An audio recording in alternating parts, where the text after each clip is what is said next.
Hi Ivan, please introduce yourself.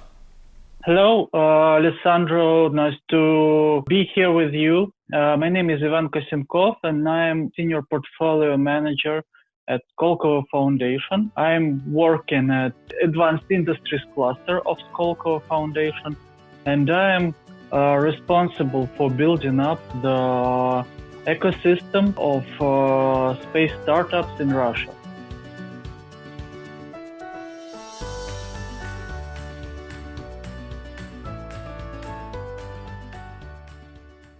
Can you tell us a bit more about current state and perspectives of Russian new space? Briefly, it's quite new. The new space movement in Russia, it's about I would say 10 years old, the same age as Skolkovo Foundation.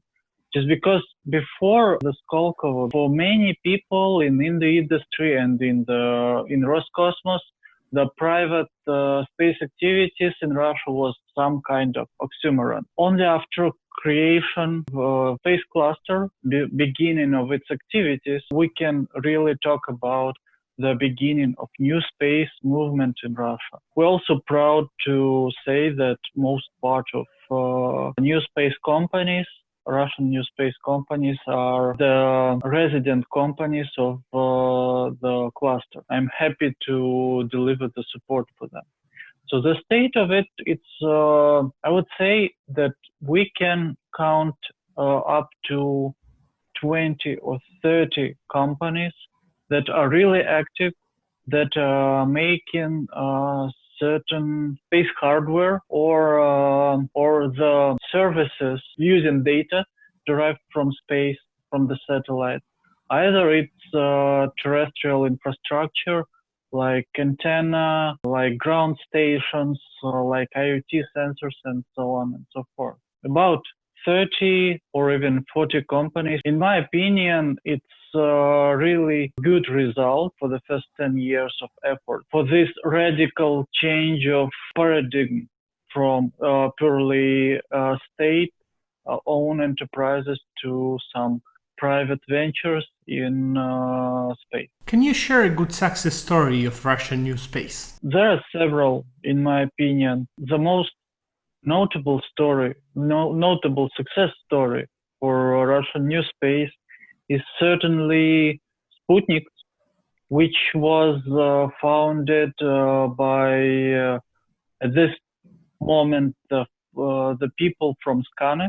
They have founded it as a spin-off startup to manufacture the small satellites for Earth observation, and they came to Skolkovo Foundation, and they have received the grant funding from the Skolkovo Foundation for their satellites. So they used the money we gave them to build and launch their first satellite. And it was the very first private satellite in Russia that was built and launched. It was 2014. After this, company also began to work with the international clients, such as Vietnam, for example, and also they began to work on education market, which is very important to give people, to bring the kids the idea of that they can engineer and build the spacecraft by their own hand.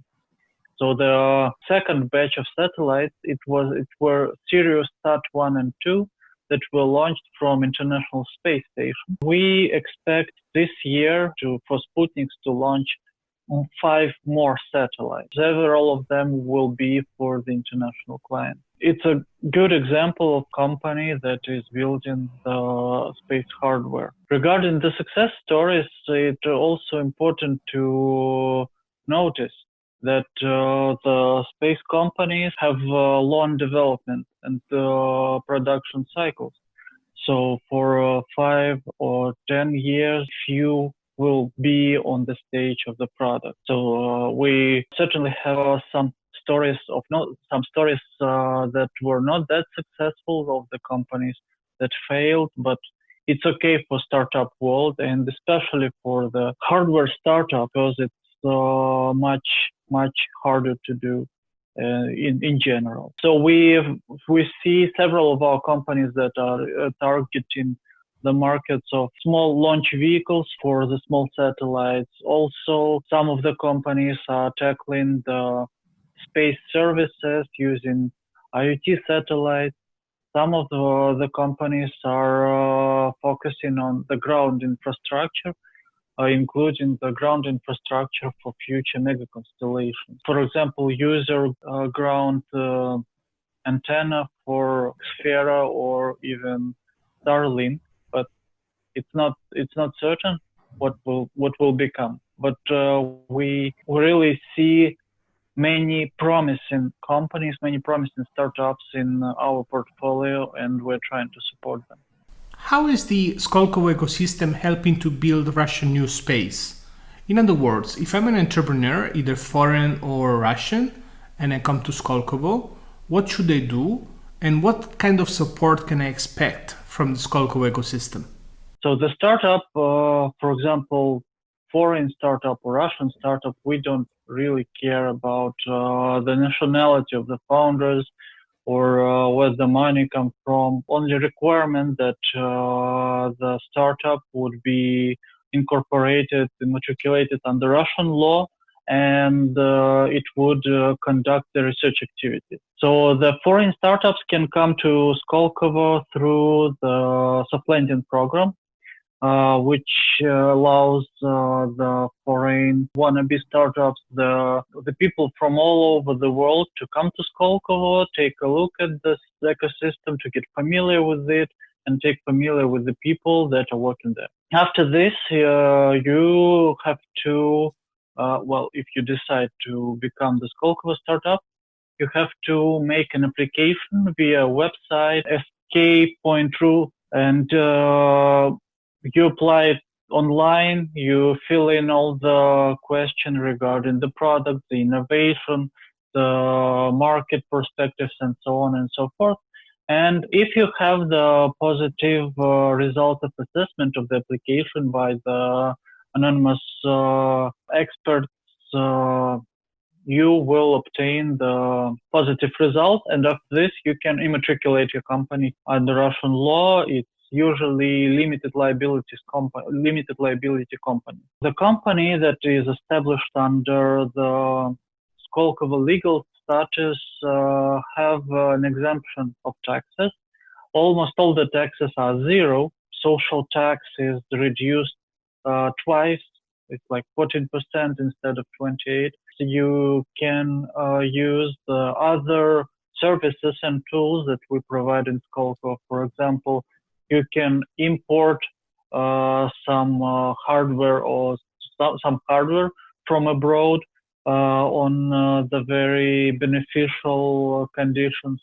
Then you have intellectual property center that works for providing our startups with help in structuring their deals with possible investors and strategic partners, and working with their intellectual property, applying for the patents both in Russia and abroad for PCT patents, for example. We really like to repeat that the Skolkovo is an ecosystem comprising multiple players. It's Skolkovo Foundation, it's startups, it's Skoltech, it's our industrial partners, it's investor community, and it's the techno park with all its hardware and collective usage centers. We are streamlining for our portfolio companies the access for these services. We are like navigators in Skolkovo Foundation, telling people, okay, you would probably need this one, or would probably have to go to collective use center. And you can, for example, get the grant funding for prototyping of your product. So we give them advices. We're like the personal advisors for the companies, like me, like portfolio managers at Skolkovo Foundation. And Skolkovo Foundation is supporting the multiple direction of startups, from IT and biomedical technologies to space. We see there's certain synergy between the startups both from our cluster and from the other cluster.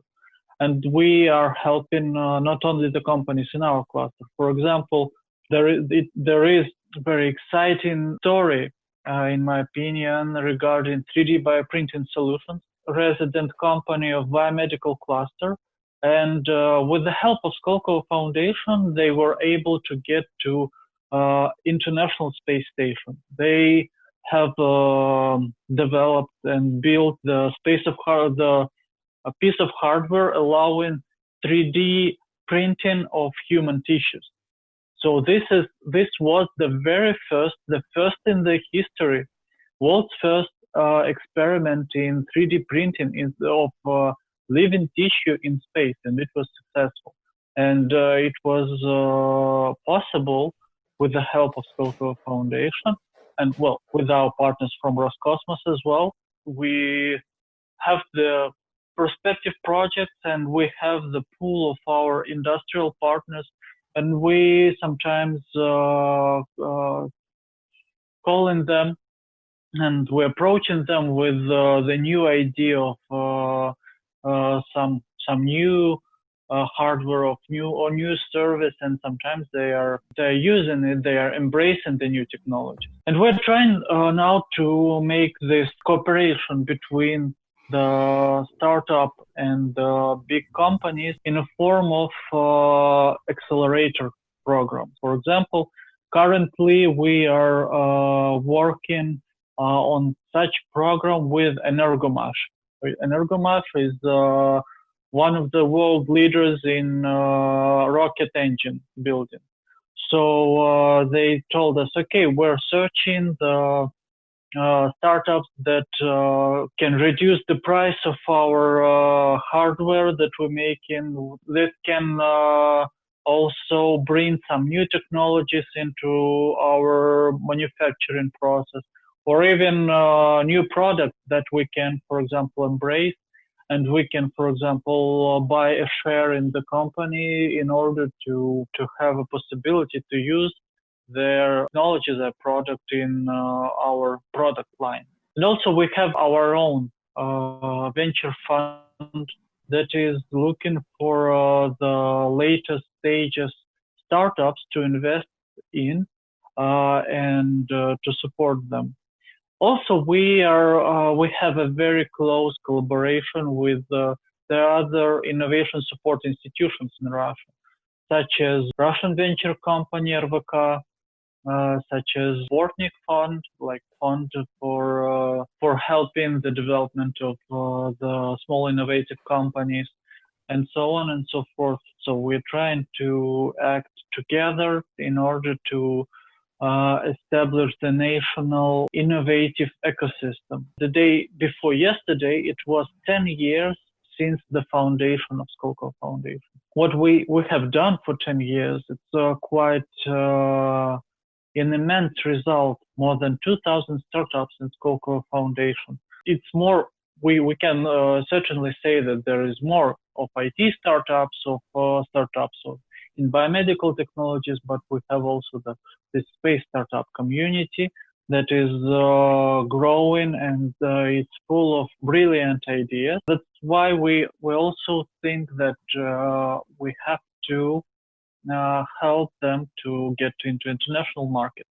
So we collaborate with Russian Export Center, for example, and we also participate in the international exhibitions and collaborating with other foreign accelerators, such as Starburst Accelerator, and we can proudly say that some of the companies that were embraced by Starburst Accelerator, that were also participating in the programs, are also the Skolkovo startups.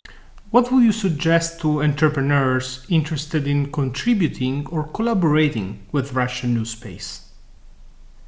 The first point, it's certainly get to Skolkovo Foundation, so we can be the door opener and we can be your contact into the Russian space industry. Then I would, if we're talking about new space in general, I would say that after all this COVID crisis issues and so on, companies need a more elaborated business model in these days, because you just can't like come up with another mega constellation project right now.